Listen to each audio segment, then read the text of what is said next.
করেছেন। প্রত্যেক ক্ষেত্রে এই নামাজের কথা বলেছেন সালাত কায়েম করো। কায়েম করার অর্থ হলো যে সমাজের মধ্যে আমার পরিবার থেকে শুরু করে সমাজ, আত্মীয় স্বজন, রাষ্ট্র সকল ক্ষেত্রে আমাকে নামাজ কায়েম করতে হবে, আমাকে নিজে করতে হবে। আল্লাহ তাআলা আমাদের উপর নামাজ ফরজ করেছেন 7 বছর থেকে শুরু করে মৃত্যুর আগ পর্যন্ত আমার উপর নামাজ ফরজ করেছেন। এখন চিন্তা করেন যে আমার 50 বছর, 40 বছর, 60 বছর হয়ে গেছে, আমার অতীতে কত বছর চলে গেল নামাজ আদায় করি নাই। এখনো মানুষ 60 বছর, 70 বছর হয়ে যায়, এখনো পর্যন্ত নামাজ পড়ি না, মসজিদের আশপাশেও আসি না। চিন্তা করেন আল্লাহ পাক রব্বুল আলামিন বলেন যে সালাত কায়েম করো এবং যাকাত প্রদান করো এবং রুকু করো। তাহলে আল্লাহ তাআলা বলেছেন যে তোমরা রুকু করো, তার মানে মসজিদে এসে জামাতের সাথে আদায় করো নামাজ। আল্লাহ বলেন না যে বাড়িতে মধ্যে নামাজ পড়ো, এটা কোনো জায়গায় বলেন নাই।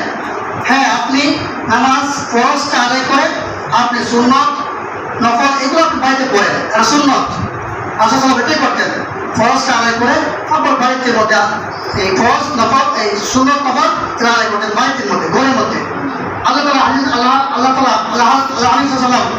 হাদিসের মধ্যে বলেন যে তোমরা ঘরটাকে কুমোর বানিও না, যে মাঝে মধ্যে তোমরা ঘরের মধ্যে নামাজ আদায় করো, নামাজ পড়ো।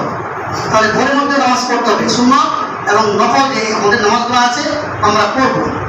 তাহলে ফরজ নামাজগুলা আমাদের মসজিদে এসে পড়তে হবে জামাতের সহিত।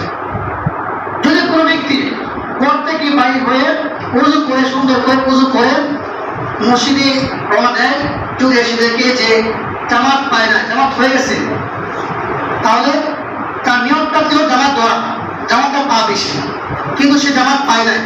আল্লাহ রাসূল সাল্লাল্লাহু আলাইহি ওয়াসাল্লাম বলেন সে জামাতের সওয়াব পেয়ে গেল। সুবহানাল্লাহ। তাহলে এই যে নিয়তটা করার কারণে আমার এই জামাতের সওয়াব পেয়ে গেল।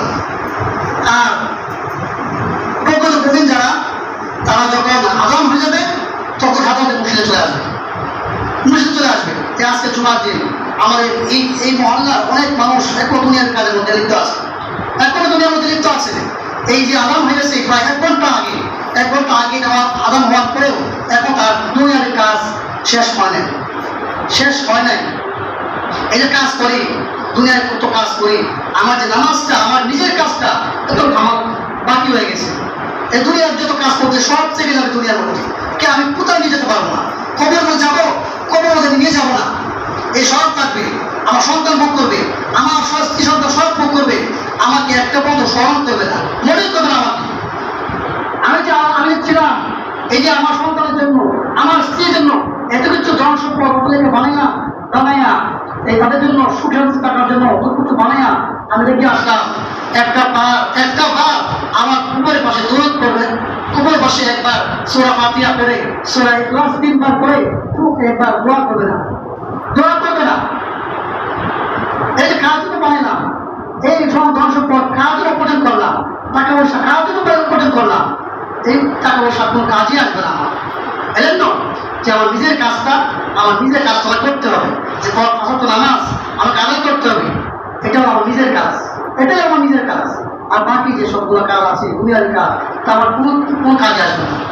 আপনার বলতে না যে তুমি কয়টা বাড়ি বানাইছো, ওদের মধ্যে কয়টা অট্টালিকা বানাইছো, কয়টা গাড়ি বানাইছো, কয় কাগজ বানাইছো, এটা জিজ্ঞেস করবে নামাজ আমার তোমার সুন্দর হয়েছে কিনা, তোমার ইমানটা তোমার ঠিকঠাক আছে কিনা, তোমার নামাজটা তোমার ঠিকঠাক আছে কিনা, এটা আল্লাহ পাক তোমাকে জিজ্ঞেস করবে।